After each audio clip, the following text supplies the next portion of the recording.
여러분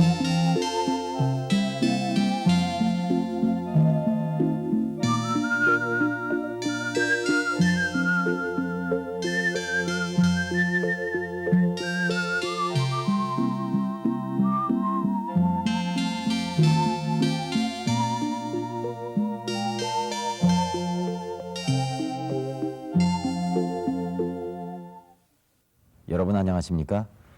오늘 저녁에는 제가 그 장황하게 소개를 드릴 필요가 없으신 분이 나오셨습니다. 한국 사람이라면 누구나 한 번쯤 읊어보았을 것으로 생각이 되는 국화옆에서의 시인 미당 서정주 선생님을 모셨습니다. 선생님을 모시고 한국 시문학사의 한 봉우리를 이룩하신 선생님의 그 시세계와 시작 활동으로 일관된 삶에 대해서 여러 가지 유익한 말씀을 듣기로 하겠습니다. 여러분 미당 선생님을 박수로 맞이해 주시면 대단히 고맙습니다. 선생님 안녕하십니까? 안녕하십니까? 예. 반갑습니다. 예.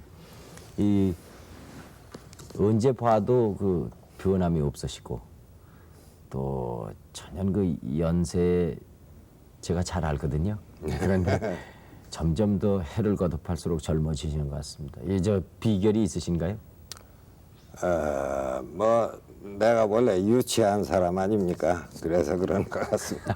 별 말씀을 다 하십니다. 그 우리나라 그 모든 사람들의 그 정서를 울리는 수많은 그 시를 발표해 오셨는데요. 최근에는 그 어린이들을 위한 민담집을 내놓으셨다고 그래요. 근데 그 어떻게 해서 그 어린이들을 위한 이 민담집을 만드시게 되셨는지? 내 나이가 이제 77세 아닙니까? 금년이. 네. 그러니까 고이 지내면서부터 뭘 어린이들을 위해서 뭘 좀 쓰고 싶은 생각이 생겨요. 예. 또 내 밑에도 이제 손녀들도 장성하고. 예. 또 나는 그 어린이들을 위한 걸 별로 못 썼어요. 그 전에. 네. 70까지 오도록. 예. 그래서 그 어린이들을 위한 무슨 이야기라든지 동시 이런 걸 쓸 예. 마음을 갖게 됐죠. 예. 또 나이 늙으면은 그 동심화 한다고 않습니까? 어린애 같이 돼간다고. 예. 이제 그런 것도 있고 그래서 그걸 벌써 한 4, 5년 세계의 그 여러 나라 이야기들 그걸 네. 재미를 붙여서 예. 뭐 이야기를 좋아하면 가난하다는 말은 있지만은 예. 하여튼 재미가 있으니까 예. 그 이야기들을 많이 읽었어요. 예. 한 5년간. 예. 한 5년 전부터. 그래 이제 일본말로 된 거 또 영어로 된 거 이런 것들을 예. 읽어서 아주 좋아요. 그게 이야기 속에 파묻혀 사는 게. 네. 또 그러고 역사책보담도 그 민담 속에 나오는 이야기들이 그 이야기를 낳은 그 각기 민족의 오랜 전통적인 그 느낌이라든지 또는 이 슬기라든지 네. 이런 것이 여러 계급을 통해서 다각적으로 잘 나타난 게 그 민담이라고 생각해요. 네. 지언설이나 민담, 네. 역사책보담도. 네. 그래서 민족 하나를 우리가 똑똑히 이해하려면 역사와 아울러서 그 나라의 신화나 전설, 민담 네. 이런 것을 아울러 알아야 네. 그 민족들을 이해하는 게 된다. 그런 생각을 또 같이 하게 되고. 네.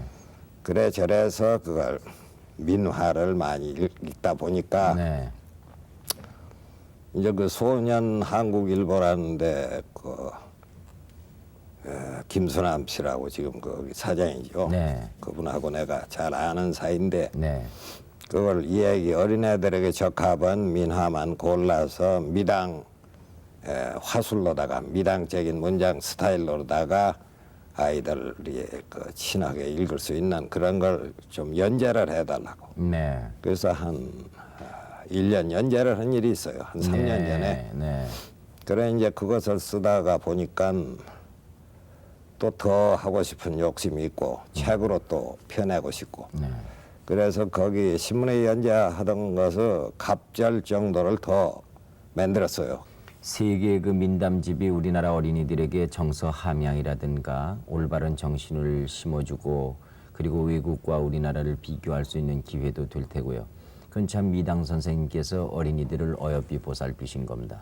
그런데 그 어려서 그 어떤 교육을 받고 어떤 환경에서 자랐는가 또 어떤 것으로 감명을 받고 자라는가 하는 것에 대해서 굉장히 중요성을 말하시는 분들이 많거든요.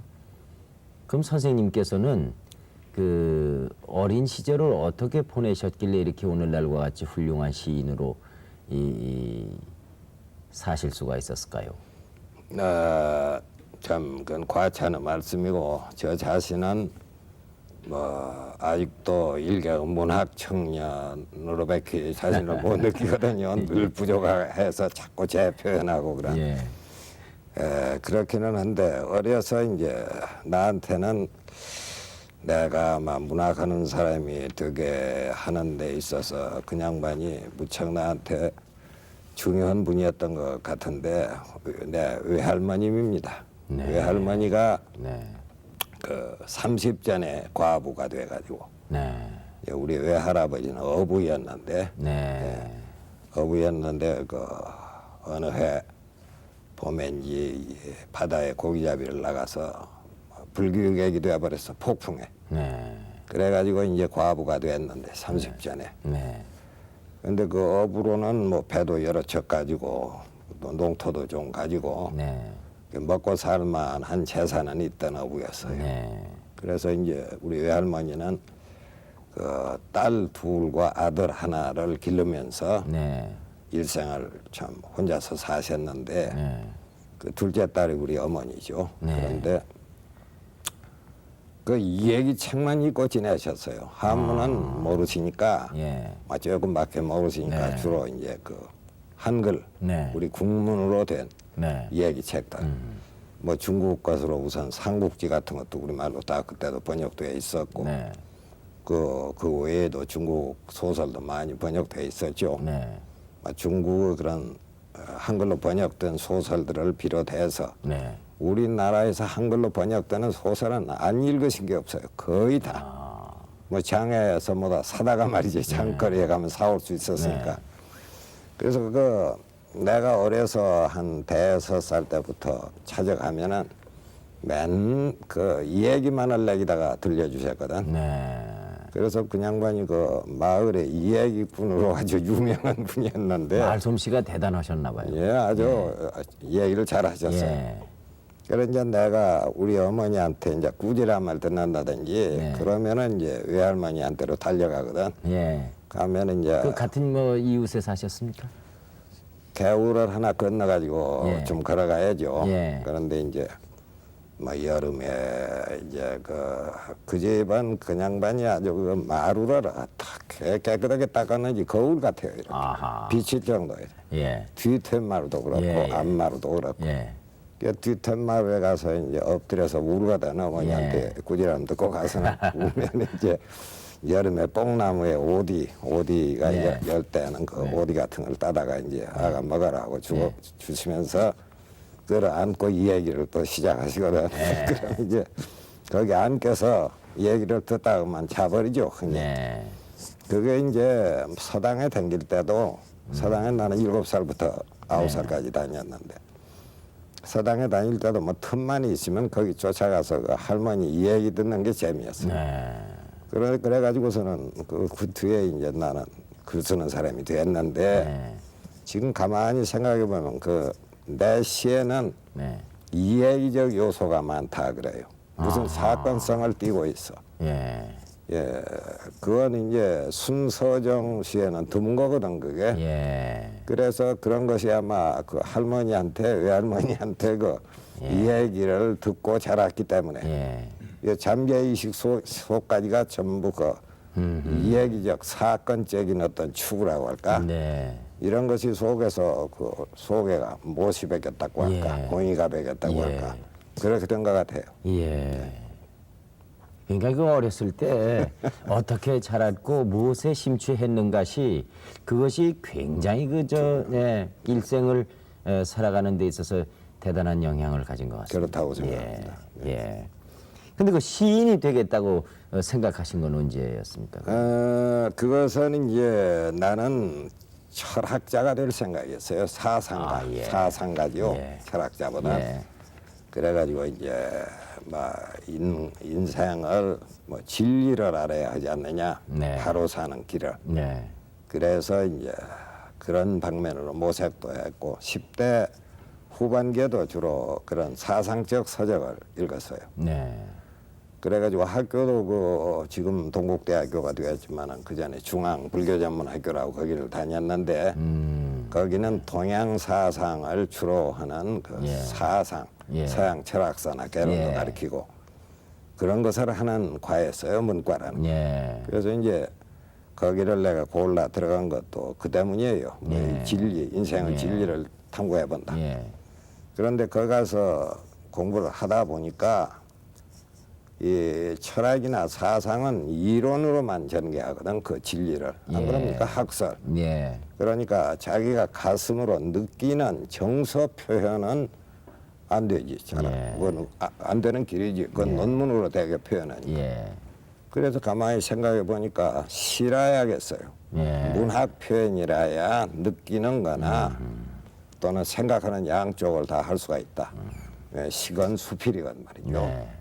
그래서 그 시적 표현이라는 것을 하게 됐어요. 이 느끼는 것을 네. 표현하고 싶어서. 네. 그러다 보니까 뭐 자연히 그 학생 때부터 동아일보 독자문단이라는 게 있어서요. 네. 마음대로 투고하면 그 중에서 이제 쓸만한 거 골라서 가끔 실려주는 네. 이제 그것도 해보고 그러다가 이제 올해 벽이라는 시를 하나 네. 1935년 가을에 보냈는데 네. 그 동화문단이라는 독자문단에 나오질 않아요. 작품이 발표 안 돼. 네. 그래서 이것도 몰사당했구나. 네. 그렇게 체념을 하고 있었는데 그해 12월 방학 때 네. 겨울 방학에 집에 내려가서 한 20일경 됐을 겁니다. 네. 동아일보에서 등기 편지가 한 장 왔다고 그래. 네. 그 뜯어보니까 당신 씨 벽이 당선됐다. 아하. 그러니까 그 뭐 당선 소감도 좀 쓰고 네. 사진도 한 장 배기고 또 뭐 그래 보내달라. 그래서 이건 뭐 응모를 안 했는데 왜 이렇게 되었을까를 가만히 상상해 보니까 아마 그 내시 벽이라는 것이 문화부 그때는 학예부죠. 동아일보 학예부 데스크에서 이렇게 뒹굴다가 네. 쓸만하니까 어제 넣어주려고 놔두었던 모양이에요. 어떤 기자가.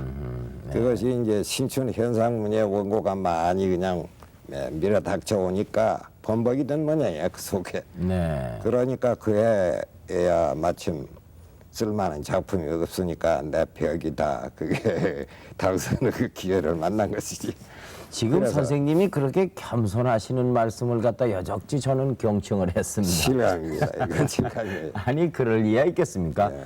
그게 저 소년 무슨 이런 그 문화란 같은 데 내기에는 너무나 아깝기 때문에 그분들이 가지고 계시다가 신춘문예에 이거를 한 것이 아닌가.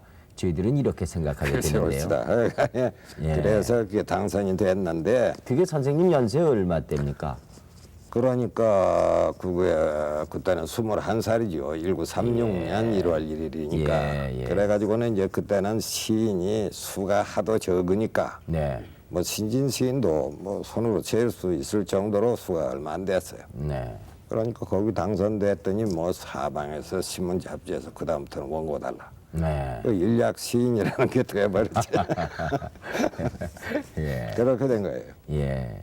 그로부터 시를 쓰시는 것으로 오늘날까지. 굳어져서 왔고 네. 느끼는 거나 생각하는 거 양쪽에 또 우리같이 게으른 분은 긴 소설보다는 이 짤막한 시가 말이야 간편하고 좋고 그래서 왔어요. 예. 예. 근데 그 선생님께서는 그 문단에서뿐만 아니라 그 교유하시는 그 명사들 사이에서 말이죠.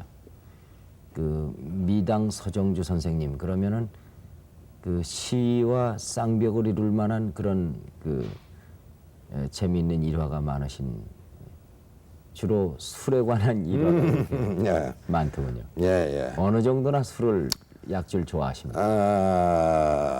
하여간 내가 20살, 그렇지, 20살에서 21살 된 봄인가 봅니다. 네. 그 음력으로 정월 대보름날, 네. 우리 마을에서 이제 줄다리기를 하거든. 네. 운마을 아랫마을 네. 사이. 그때는 이제 막걸리를 갖다 동이에다가 여러 동이 퍼놓고 네. 그뭐이 바가지로 하나씩 떠먹으면서 네. 그 줄다리다가 피곤하면 그렇게 하는 거 아닙니까?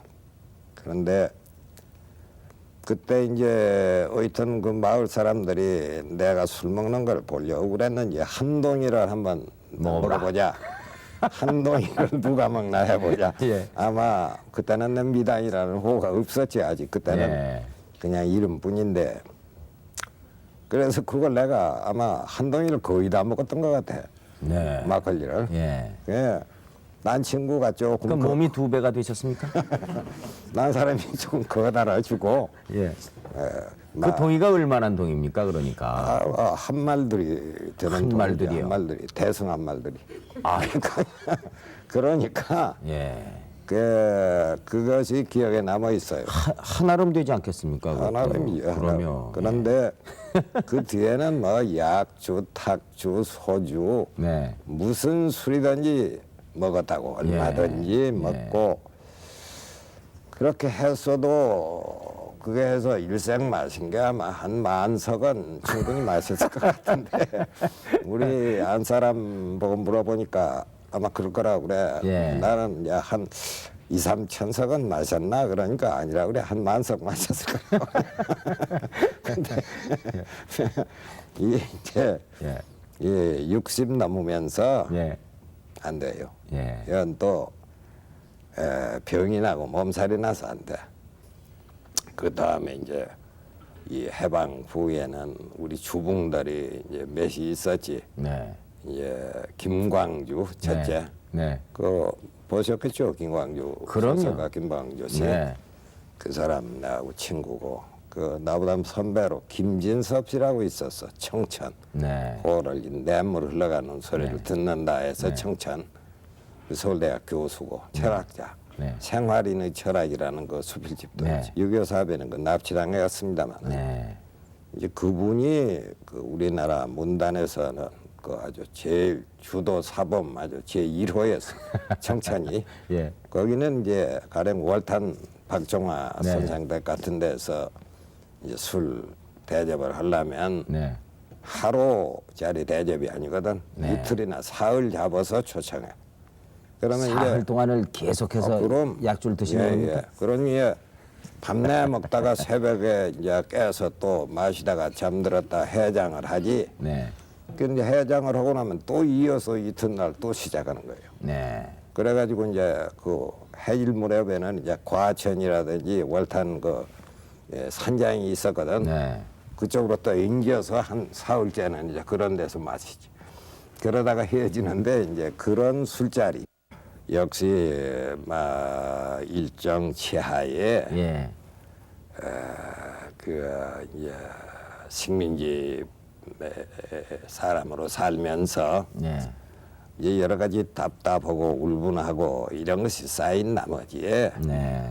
술 가지고 위안들을 했던 거죠. 네. 나 이전에도 뭐 수주 변영로 선생이라든지 네. 공추 오상순 선생이라든지 네. 별 얘기가 많지 않습니까? 술 예. 취해가지고. 예. 그러니까 이제 나도 그 후류 하나지 그분들을 그 저희 기억으로도요. 그 참 그 문인들 이렇게 이 그림 그리시는 화가분들 이런 분들이 참 술 잡수시면은 약주 잡수시면 재미있고요. 일화가 많고 그런 분들이 빨리 타계하신 분들 보면은 참 너무나 그리웠고 어떤 때는 애석하고 그럴 때가 있어요. 그런데 선생님은 지금 77세이신데 그렇게 술을 참 젊은 날에 많이 드셨는데 어떻게 그렇게 건강하실까요? 그것은 내가 섭생한 덕은 아닐 것이고 네. 아마 그 선대로부터 부터 타고나신 물려받은 좀 강한 체질에 있겠죠. 예. 근데 우리 아버지는 60 전에 돌아가셨는데 예. 우리 어머니는 95세까지 사셨거든. 예. 그러니까 아마 의탁을 하신 거죠. 모계에 아마 이 체질이 네. 상당히 강했던 것 같이 생각합니다. 네. 그 덕택이죠. 네. 그래도 선생님 뭐 요즘 운동도 하시고 뭐 이렇게 무슨 좀 남다른 그 생활 신조가 있으실 것 같습니다. 네. 요즘 나는 이 세계의 산들, 네. 산 이름들을 에베레스트를 비롯해서 네. 쭉 1625개 네. 씩을 아침마다 잠이 깨면 네. 이제 우리 할망구하고 같이 국민학교 아이들 하는 기본 체조 네. 그걸 하고 나서는 그걸 외웁니다. 그 제일 처음엔 어느 산이 나옵니까? 물론 에베레스트. 에베레스트가 제일 에베레스트. 처음에 나오고요. 그다음 맨 끝에는 뭐에 나옵니까? 맨 끝에는 이제 내가 외는 것은 안타르티카 남극. 네. 남극의 9개의 산이 마지막인데 네. 빈슨, 메시, kirkpatrick, 마컴, 네임리 퍼스트, 네임리 세컨드, 잭슨, 시드르, 웨이드, 프리츠호프 난센이라는 것이 마지막입니다. 프리츠호프 난센. 프리츠호프 난센이라는 산이 있어 남극에. 네. 그러니까 남극 산을 9개를 외는데 9번째 높이를 가진 산이 남극에서 프리츠호프 난센이라. 난센이라는 탐험가가 있었지. 네. 그 사람의 이름을 붙인 산입니다. 그런 것 같아요. 그럼 에베레스트 다음에는 어떤 산을 하십니까? 에베레스트 다음에는 고드윈 오스틴이지. 네. 그 히말라야 산맥 속에 있는 거지. 네. 파키스탄하고 중공하고 사이, 네. 중국하고 사이. 네. 고드윈 오스틴. 네. 그 다음에는 이제 간첸중까지 제 3봉. 네. 높이가 그래요. 네. 키가 네. 키대로이니까. 아, 순서대로요. 순서대로. 그래서 1625개를 매일 외십니까? 매일 외지. 근데 왜 굳이 그 산을 그렇게 매일 외십니까? 그거는 이제 나는 이제 교수도 오래 한 사람 아닙니까? 예. 대학의 국문과 교수. 그렇지만은 가만히 허심탄회하게 생각해 보면 아는 것보다는 모르는 게 한정없이 많다는 것만 생각나거든. 네. 그러니까 공부를 해야죠. 공부를. 네. 공부를 하자면 솔직하게 뭐 소학생 같은 심정으로 해야 돼요. 네. 뭐 교수를 했다, 학장을 했다, 다 소용없는 거예요. 그러니까 공부를 하자면 뭡니까? 기억력이죠. 네. 기억력 침체가 나이 들어갈수록 이게 둔화되거든. 네. 기억력이 침체되거든. 예. 그러니까 이걸 방지하려면 어떻게 하느냐. 그래서 어렸을 때 내가 천자문을 서당에서 배우고 천자를 다 외워가지고 칭찬받은 일이 기억에 떠오르더라고. 네. 그래서 이제 그 외는 것이 기억력 침체를 방지하지 않겠느냐. 네. 여기 내가 생각이 미친 거야. 네. 그래가지고서 이제 나는 세계 이렇게 방랑을 많이 했지 않습니까? 네. 여러 번. 그러니까 세계를 돌아다니자면 지리를 어느 정도 알아야 하거든요. 네. 그래서 지리 공부도 좀 했고 또 역사도 알아야 하고 그러다가 보니까 이제 산 이름들도 가본 데도 있고 네. 뭐 히말라야 산맥 속에도 가봤고 키리만자로 앞에도 가봤고 네. 뭐 융프라우다 스위스에 뭐 또 몬브랑이다 네. 다 가봤어요. 그러니까 산 이름을 한번 외우는 게 좋겠다. 그래서 처음에 205개를 외웠어요. 네. 한 5년 전부터 네. 205개를 외운 것은 204번째가 한라산이 되더라고. 발췌하다 보니까. 아, 예. 그 204개로 끝내는 건 섭섭하고 205개까지. 네. 205번째가 저기 뉴햄프셔주 미국의 네. 이 미국 동북부에 네. 그 메인주하고 버몬트주 가운데 있는 게 뉴햄프셔주거든. 네. 거기에 워싱턴이라는 산이 205번째지. 네. 내가 한라산보다 조금 낮군요. 조금 낮지. 네. 약간 낮아요. 네. 205개를 발췌해서 외웠는데 네. 그것만 가지고는 안 되겠어. 네. 그래서 뒤에는 이제 우리나라 산을 14개를 비롯해서 네. 일본에 19개, 뭐 필리핀은 5, 네. 또 마레이시아 같은 데는 4개. 네. 이래 이제 동양부터 쭉 나라별로 발췌를 해가지고 전부. 그래서 1625개를 완전히 다 이것을 외기 시작한 건 작년 9월부터요. 미국에 있을 때, 아들네 집에 있을 때부터 그걸 다 외웠는데, 이제는 이 기억력 침체는 막을 수 있다는 자신이 생겨요. 네. 그러고 이제 물론 뭐 이 책을 영어 책 같은 거 읽다가 단어 모르는 게 나올 거 아닙니까? 네. 그전에는 읽다가 모르면 사전 찾아서 기억을 하거든. 네. 혹은 몇 페이지 지나가면 똑같은 단어가 나오는데 벌써 깜깜하게 이 두 선 잊어먹었다고 말이야. 네. 그런데 그것이 줄어드는 게 사실이에요. 그래서 내 나이 또래 사람, 내 나이보다 더 많은 노인들도 나같이 공부를 수학생같이 할 생각이라면 나같이 하시라고 권하고 싶어요. 네. 그래서 그걸 얘기했어요. 그래가지고 나는 세계의 저명한 의학자들이 인간은 섭생을 잘하면 네. 160세 정도까지 살 수 있다. 네. 그거 다 말하고 있거든. 네. 그래서 뭐 100세까지 생각할 필요 없지 않냐. 네. 의학도 많이 발달되고 네. 그랬으니까 200세 주의 정도로 살아보는 게 어떠냐. 그래서 나는 향 200세 주의라는 걸 생각하고 살고 있어요. 네. 200세 되시는 날 예. 제가 11시 만납시다 다시 한번 모시겠습니다. 약속을 해 주십시오. 예, 그러죠. 그런데 네. 그게 이제 살아봐야겠지. 언제까지 살는지는 모르나 그런 의지로 살게 해요. 네. 그러니까 나는 이제 아까도 내가 나는 유치한 사람이라고 이 대담 서두에서 말씀했는데 네. 그게 사실이에요. 그래서 이제 순전히 이거 백지로 들어가서 네. 국민학교 아이 같은 마음으로 모자라는 공부 다 하고 살다가 언제든지 또 이게 가게 되면 또 가고. 그리고 요 근래 선생님 산시라는 그 시집을 네. 발표하시지 네, 않으셨습니까? 네. 그것도 이렇게 산 이름을 많이 외우시고 산을 많이 보시고 그런 데서 나온 시입니까? 그게 이제 산 이름들이 많이 나옵니다. 거기에는 예.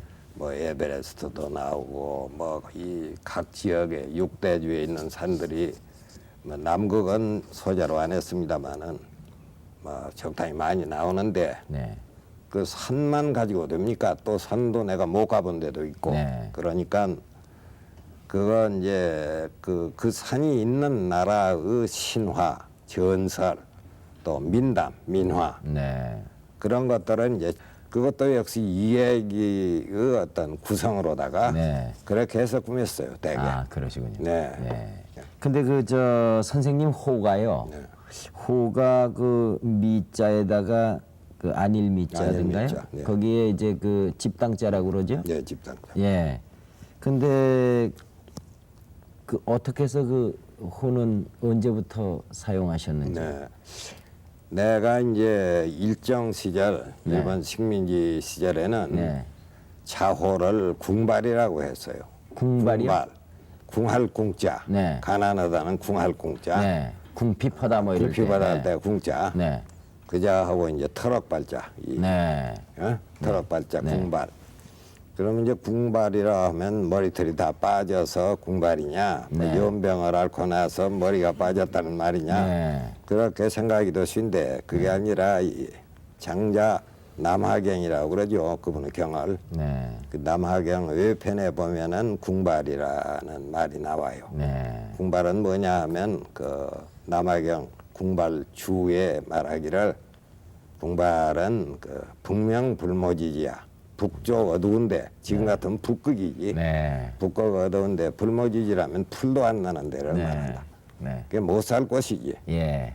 그러니까 이제 일정 치하의 생활을 그 불모지지에 사는 거라고 느끼지 않겠습니까? 예. 그래서 궁발이라고 자호를 했던 거예요. 예. 그래 이제 그 내 처녀 시집 처음 낸 시집 화사집도 궁발거사 화사집이라 그렇게 표지에다가 지용 예. 정지용 선배가 그걸 썼어요. 자필로 예. 전서로. 예. 그 궁발이라고 했던 것인데 이제 해방이 되니까 내가 존경하는 나보다는 6살이 더 나이가 많은 중앙고등보통학교 중앙 네. 지금 네. 중앙고등학교 선배가 있어요. 네. 선배가 있었는데 친구지 6살 좀 네. 위니까. 네. 그래서 이제 그분하고 내가 늘 만나 친하게 지내요. 한문도 넉넉하고 가야금 검은고를 아주 잘하고 한시도 잘 찍고 네. 그런 친구인데 그 이제 호를 하나 붙여달라. 네. 그러니까 까물까물하더니 미당이 어떠냐? 네. 미당 아닐 미자. 네. 아니라는 것은 아주 아니라는 게 아니거든. 네. 아직은 아니라는 아직은 뜻이야. 아니다. 아직은 아니지만은 장래는 모자라는, 내가 예. 뭐가 되고자 한다. 예. 그런 아닐 미자야 예. 그게. 그러니까 이제 미숙한 사람이다 그런 뜻이에요. 집당자는 그 집에 사는 사람을 뜻하니까. 네. 그래서 미당이라고 하는 게 어떠냐. 이제 미래지향적이고 네. 좋다고 생각한다. 또 부르기도 뭐 오기스트 로댕이니 뭐니 하는데 말이야. 로댕기스트고 부르기도 좋잖냐. 그 세계적인 의미다. 예. 어느 나라에 가든지 미당이라고 부르기는 쉬니까 예. 그걸로 해라. 예. 그래서 아 좋다고 그걸로 했지. 예. 그래 그 후로 선생님의 호가 예, 미당이 됐어요. 미자 당자 이렇게 되셨군요. 예. 좀 만족스러우십니까? 뭐 그대로 괜찮아요. 이제 뭐 만당 이렇게 되실 때가 되시지 않았습니까? 뭐 미당으로 하지 뭐 늘 미수하다는 느낌은 있으니까 아까 말했잖아요. 이 수학생 같이 200세 되시면 그때는 그때도 미당으로 가지. 예. 예. 이 선생님의 작품 속에는 항상 그 불교 사상이 흐르고 있다. 이렇게 말씀하시는 분들이 계시더군요. 예. 그것을 선생님 인정하십니까? 아, 물론입니다. 예. 나는 그 성경도 요즘도 늘 영어 성경을 두고 읽기도 합니다. 성경도 네. 또 심지어 이 이슬람교 코란 네. 코란도 영역본을 이번에 미국에서 하나 사왔어요. 네. 그건 얼마 안 되니까 네. 그건 종교에 대한 관심이죠. 나는 네. 또 이 유교 경전들 특히 론어라든지 중용 네. 그런 게 이제 우리 아버지가 하문 선생이기도 네. 하셨기 때문에 이제 그 하문도 어려서부터 읽어오고 그런데 내가 이제 이 40대 이후 6.25 특히 6.25 사변 이후 네. 이후에 참 그 죽을 고비를 많이 느꼈어요. 네. 그래 지내다 보니까는 이 불교가 말이죠. 네. 불교가 아무래도 이 자기의 그 심리적 애로를 불식하고 씻어버리고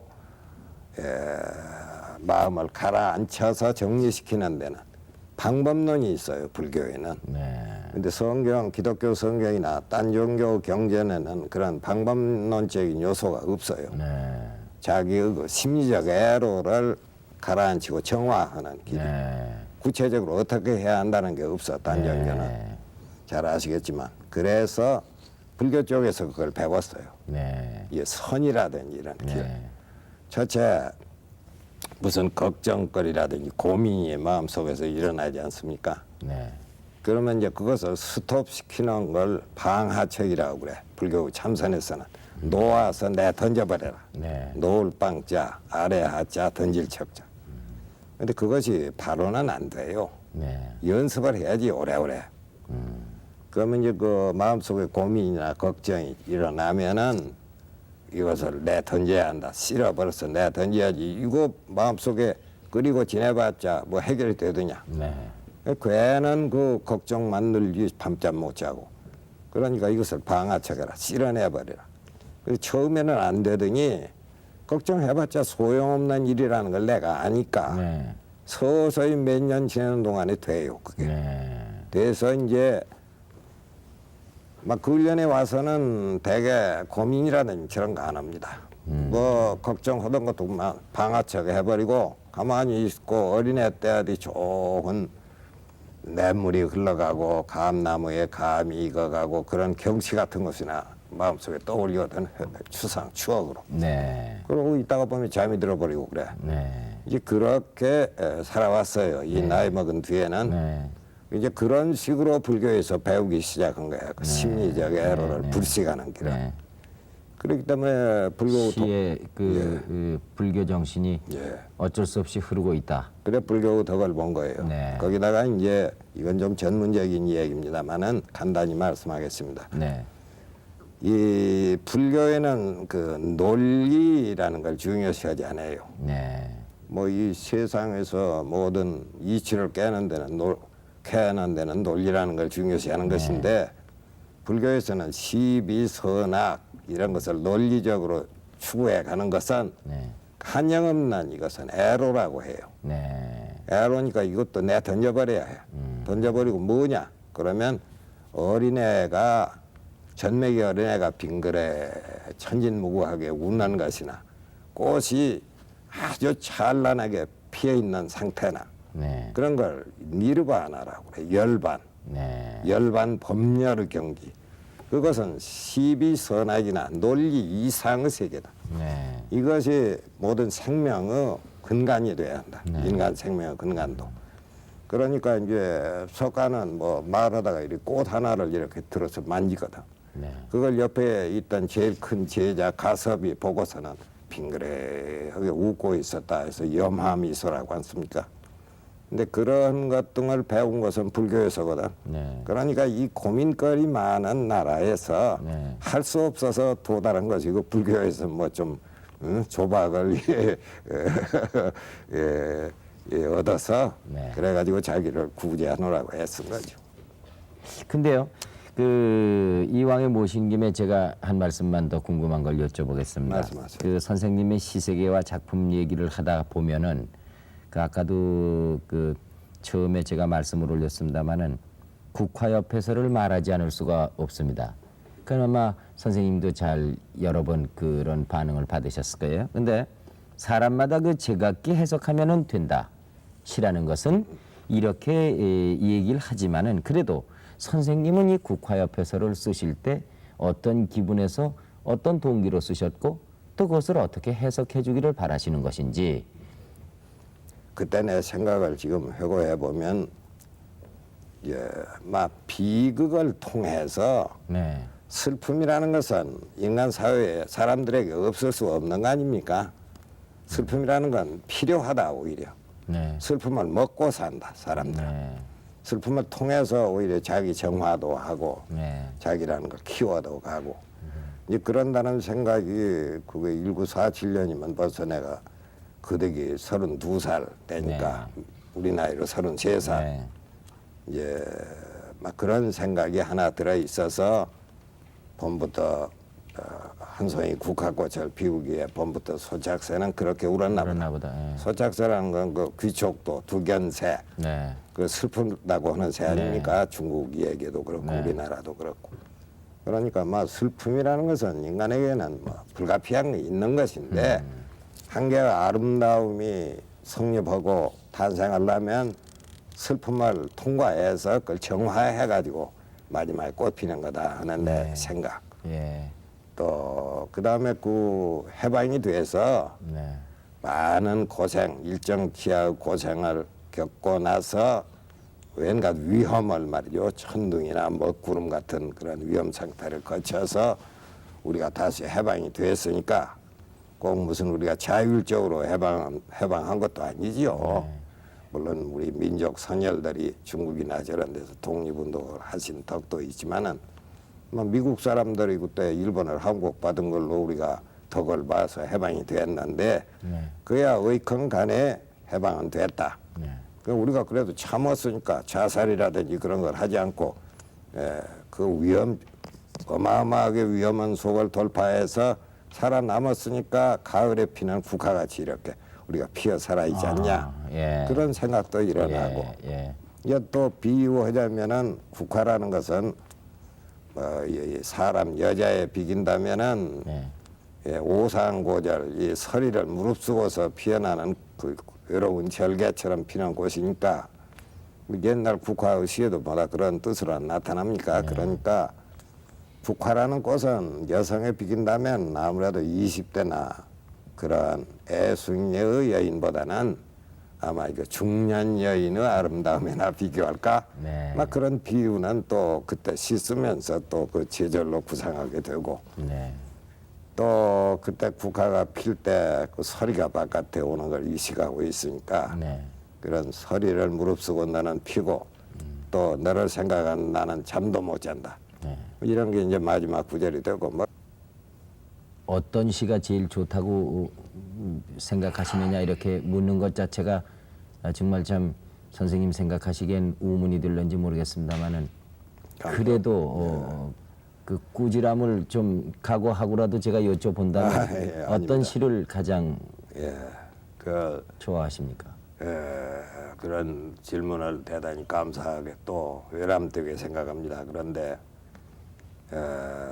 역시 뭐 어느 손가락이건 다치면 다 아프듯이 네. 자기가 쓴 것은 다 귀중한 거 아닙니까? 네. 그런데 막 국화협회서가 그렇게 많이 알려진 것은 네. 그 학교 교과서, 고등학교 교과서에 그것이 오래 들어 있었기 때문이라고 네. 생각합니다. 네. 그러고 내가 일생 동안에 써온 시집이 뭐다 13권밖에 안 됩니다. 네. 50여 년 썼는데 근 60년 썼는데 13권을 썼는데 그 가운데서 지금도 좀 자신이 있다고 할까 좀 표현에 있어서 시는 표현 아닙니까? 네. 표현에 있어서 그래도 좀 낫다고 생각하는 건 그 1968년에 냈던 동천 겨울 한울이라는 네. 시집이 있어요. 네. 그것하고 네. 또 그 다음에는 최근에 낸 그 산시입니다. 네. 세계의 산들을 쓴 예, 거. 그 예. 두 개가 애도 무척 썼고 그걸 조금이라도 낫게 표현해 보려고 말입니다. 네. 그래서 그 두 개의 시집을 내 시집 가운데서 고르라면 두 개를 고르겠어요. 네. 네. 선생님 그 200세를 향해서 지금 사시고 계십니다. 그러니까 지금까지 57년 동안 시를 써오신 것보다도 앞으로 말이죠. 앞으로 한 120년 더 시를 쓰셔야 될 텐데 어떤 시를 쓰시고 싶으십니까? 앞으로? 앞으로는 근데 시를 써보니까 네. 사람은 무엇이 이 호기심도 새로 일어나고 예. 그 싱겁지 않아야 살 맛이 아니습니까? 예. 그러니까 그 어린애들도 다 그런 건데 그 예. 호기심을 가지고 언제든지 그 매력 있고 재미있는 것을 찾거든. 네. 그래 보니까 이제 소재도 새거, 네. 또 경지, 시의 경지도 아직까지 아는 새거. 네. 나는 그렇게 늘 탐구하는 거. 네. 그 전에 삼성재단의 그 개척자 이병철 씨가 나오고 이 교분이 좀 있어요. 네. 그분이 그 자기 그렇게 재산을 이룬 좌우명, 네. 좌우명은 무한 탐구다. 아. 나보고 그런 말씀을 한 적이 네. 있어요. 그럼 나보다 나이가 5살이 위인데. 네. 그래서 나는 그런 점에서 나하고 공감이에요. 그런데 사는 재미는 역시 무한 탐구예요. 네. 그 이병철 그 선생 생각이나 마찬가지. 네. 그 재산을 벌건 시를 쓰건 네. 무한히 자꾸 탐구하고 색을 찾아야 돼. 네. 그래서 그래야 싱겁지가 않거든. 그래야 해볼 맛이 있지. 네. 뭐 똑같은 것을 자꾸 되풀이하면은 그 싱거워서 예. 자꾸 그 아마 시 쓰다가 쭈그러져 버릴 거예요. 점점 늙어가고. 예. 그래서 나는 그렇게 시를 생각하고 그걸로 또 덕보고 살고 있어요. 오늘 참 대단히 고맙습니다. 수고 많이 건강하시고요. 하셨습니다. 감사합니다. 예, 선생님의 시를 이렇게 사랑하고 목말라 하는 모든 독자에게 더 참신하고 정말 참 서정적이고 그런 시를 많이 보급해 주시기 바랍니다. 네, 노력하겠습니다. 고맙습니다. 예, 오늘은 여러분이 다 아시겠습니다마는 천재 시인으로 각광을 받으면서 시단에 등단하셔서 오늘날까지 탐구가적인 자세로 서민 사상의 바탕을 둔 이 한국인의 핏줄과 정신을 재현한 시를 써오신 미당 서정주 선생님을 모시고 얘기를 나눴습니다. 여러분 대단히 고맙습니다. 안녕히 주무십시오.